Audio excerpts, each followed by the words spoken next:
കണ്ട് സദസ്സമ്പന്നമാക്കിയ എന്റെ എല്ലാ കലാസ്നേഹികർക്കും വിനീത നമസ്കാരം. പ്രിയരെ, സ്വാതന്ത്ര്യത്തിന്റെ 77 വർഷങ്ങൾ പിന്നിട്ടിട്ടും മലവടക്കിലും കാട്ടുപോലകളിലും കഴിയുന്ന ആദിവാസി ദളിത് ജന്മങ്ങൾ ഇന്നും സാമൂഹിക ജീവിതത്തിന്റെ പുറമ്പോക്കാണ്. ഇത്ര നൂറ്റാണ്ടുകൾ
ഓഫീസിലേക്ക് നിന്നും കിട്ടിയ വിവരത്തിന്റെ അടിസ്ഥാനത്തിലാണ് അന്ന് വൈകുന്നേരം തമിഴ്നാട്ടിലെ കോട്ട സർക്കാർ ആശുപത്രിയിലെ ബീച്ച് കടന്ന് കടച്ചായ ഗർഭപാലനം.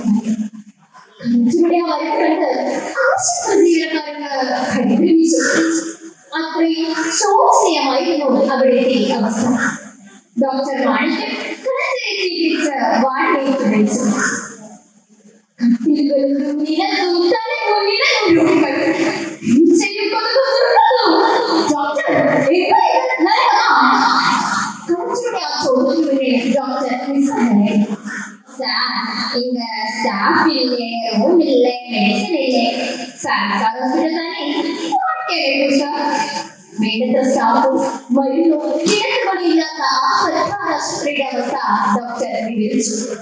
അതോടൊപ്പം ഒരു ദരിദ്രനായ താൻ അനുഭവിക്കുന്ന അവഗണനകളും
മോനോട് പോലും ഒന്നും വീഴുന്നില്ലല്ലോ. ഇന്നും ആരെങ്കിലും പറഞ്ഞ് പരിഹസിച്ചോ? ഞാനിത് അമ്മയെ കണ്ടു. സർക്കാർ നല്ലൊരു ഹോസ്പിറ്റലിലേക്ക് മാറ്റിയിട്ടുണ്ട്. അദ്ദേഹം പോയി കട്ടിലിൽ കണ്ണടയ്ക്കാൻ ശ്രമിക്കവേ ഊർന്ന കാറ്റുകൾ ഒരു വേദനയുടെ ചോട്ടിൽ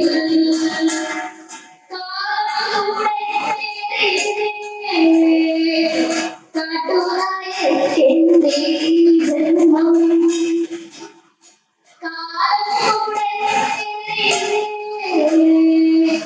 കാട്ടുനായകന്റെ ജന്മം ഒരു കാട്ടുനായി കൂടിയായി ജനം.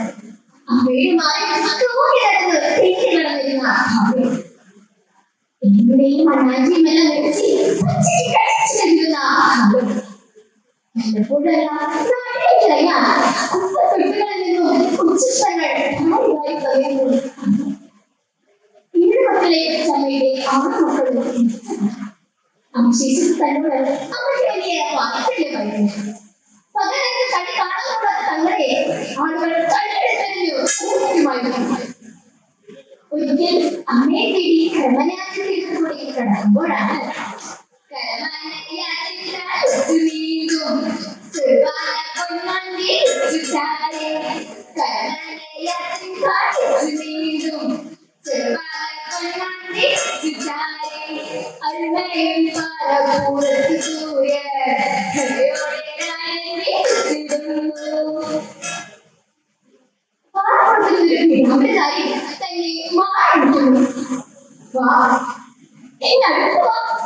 ചോറ് അടുത്ത് ചെന്നതും ആറ്റുകൊണ്ടുപോയി കുളിപ്പിച്ചു.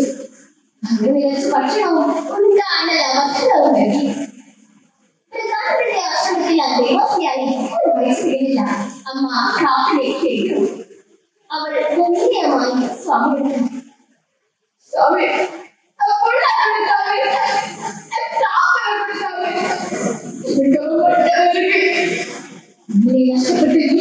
പോലെ അവൾ ആസ്വദിച്ചിട്ട് ഓടുന്നു.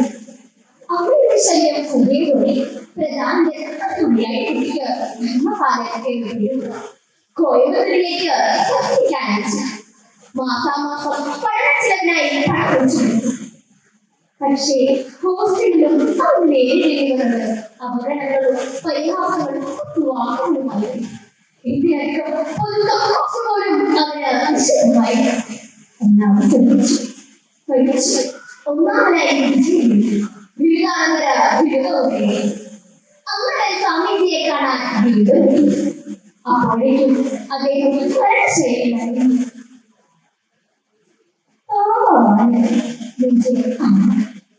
അവളെ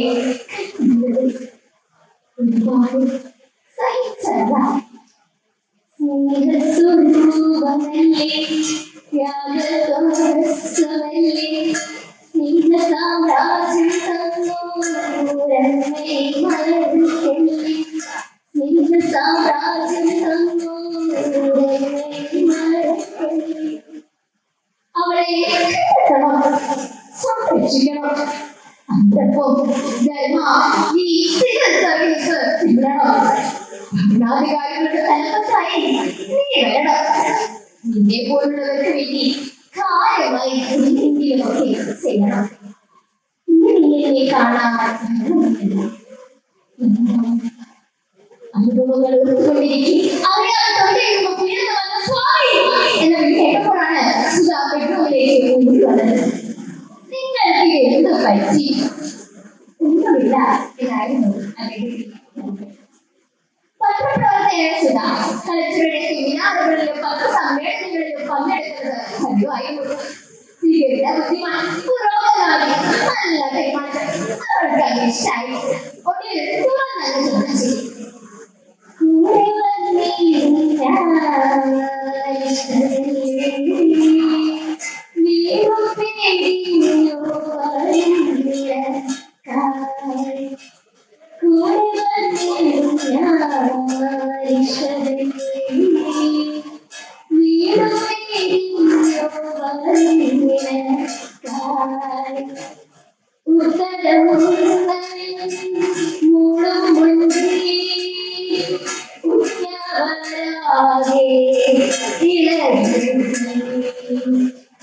ജാതിക്കോമരങ്ങളായ ബന്ധുക്കൾ കൈകൊണ്ടേ അടിയന്തരം പ്രണയമോ അനുവദിക്കില്ല. പക്ഷേ അവൾ പറയുന്നില്ല. തികഞ്ഞ പുരോഗമനവാദിയായ സുധയ്ക്ക് കളക്ടറുടെ ജാതി ഒരു പ്രശ്നമേ ആയിരുന്നില്ല. കല്യാണം കഴിഞ്ഞപ്പോൾ ധർമ്മപാലൻ അമ്മയെ വീണ്ടും തേടി കണ്ടെത്തി വിളിച്ചു. പക്ഷേ അവൾക്ക് സുധയുമായി ഒരു അവരുടെ പനി ചോരക്കി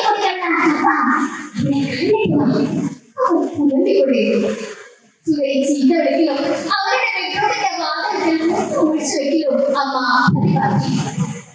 സുധയുമായി പൊരുത്തപ്പെടാനാവാത്ത അമ്മ വീട് വിട്ട് പിന്നീട് 2 വർഷങ്ങൾക്ക് ശേഷം കാണുന്നത് കളക്ടറുടെ ചാനലിൽ നടത്തുന്ന സെമിനാർ വെച്ചാണ്.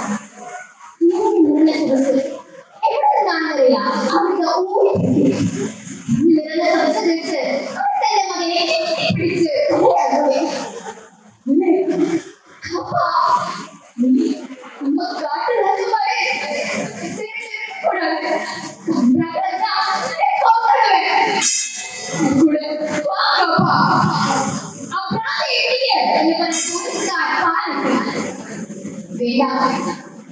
ഇതെന്റെ അമ്മയാണ്. ദൈവം സംരക്ഷിച്ചുകൊണ്ട് ഒരു വിധത്തിലാണ് അമ്മയെ വീണ്ടും പത്രക്കാർക്ക് അത് ചൂടുള്ള വാർത്തയായി. പിറ്റേന്ന് വാർത്തകളും എല്ലാ മേധാവി പ്രാതിത്തള്ളയുടെ മകൻ പെറ്റതലയെ രണ്ടാമിട്ട് നാട് വരുന്നത്. അന്ന് വൈകിട്ട് അവർക്കാണ് വാർത്ത കണ്ടത്.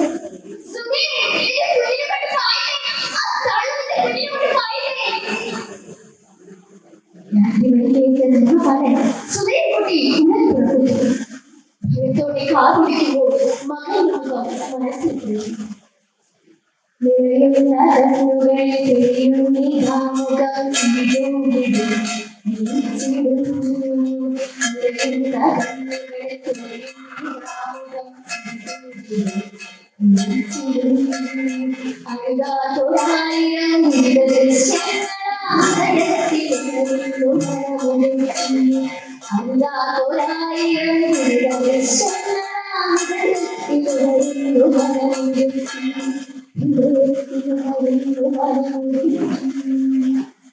ആശയുടെ ഉള്ളിനെ കണ്ടുപിടിച്ചുകൊണ്ടിരിക്കുമ്പോൾ നഗരത്തിലെ ഹോട്ടലിന്റെ തീരശത്ത് അമ്മയുടെ അവർ കാത്തിരുത്തി അങ്ങോട്ട് വന്നു. ഇച്ചൊക്കെ നിന്നും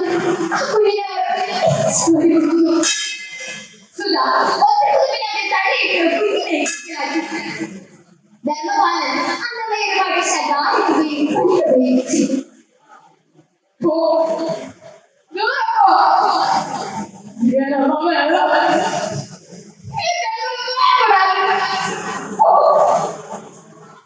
കണ്ണുകളുമായി അന്നവർ നടന്നു. പിന്നീട് 5 വർഷങ്ങൾക്ക് ശേഷം കാണുന്നത് കൊണ്ട സർക്കാർ ആശുപത്രിയെ ഉടനെ തന്നെ മറ്റു ഹോസ്പിറ്റലിലേക്ക് മാറ്റുകയും ഡോക്ടർ ഇവിടെയും ചികിത്സിക്കുകയും ചെയ്തു. പ്രതീക്ഷ വേണ്ടെന്ന് അവർ അപ്പോൾ തന്നെ അറിയിച്ചു. അന്ന് രാത്രി ഫോൺ ശബ്ദിച്ചു. മണിയാർ ഹോസ്പിറ്റലിൽ നിന്നാണ്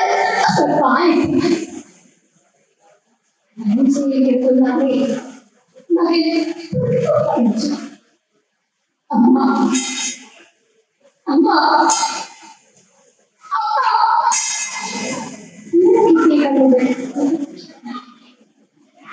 മോളെ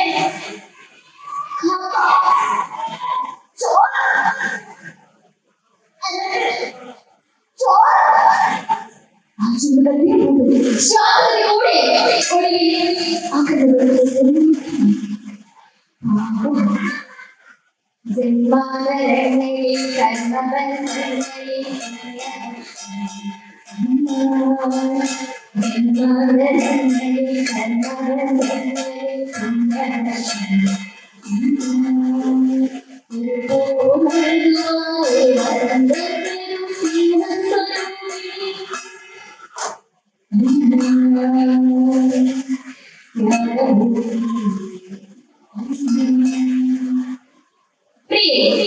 പുതിയ പരീക്ഷകൾക്ക് പിന്നാലെ പറയാതെ പഴയ ആചാരങ്ങളിലും മാമൂലുകളിലും അഭ്യസിക്കുന്ന അതിർത്ത സമൂഹത്തിനെ കൈപിടിച്ചുയർത്തുവാൻ അധികാരത്തിന്റെ ചില നാടുകളിൽ 100 സിംഹാസനങ്ങൾ ഉയർന്നിട്ടും അത് ഫലം കഴിയില്ല. കയറേണ്ട പടികളേറെ മറികടക്കേണ്ട തടസ്സങ്ങളെ എത്തിപ്പിടിക്കേണ്ട ഉയരങ്ങളേറെ ചെന്നെത്തേണ്ട പാതകളെ ഉയർന്നവരും ദൈവമെന്ന പദങ്ങളെല്ലാം മൺമറയട്ടെ. മനുഷ്യത്വവും ചർച്ചയാകട്ടെ. ഇതിനൊക്കെ പ്രതികാരം ചെയ്യാനോ പതിരെ ഇന്നത്തെ പിന്മുറക്കാം എന്ന ചങ്ങമ്പുഴയുടെ വരികളോടുകൂടി ഇപ്പോൾ ജാതിയുടെയും മതത്തിന്റെയും അധികാരത്തിന്റെയും പേരിൽ നീതി നിശ്ചയിക്കപ്പെടുന്ന ഈ സമൂഹത്തിന് ഞാൻ ഈ കഥാപ്രസംഗം സമർപ്പിക്കുന്നു. നമസ്കാരം.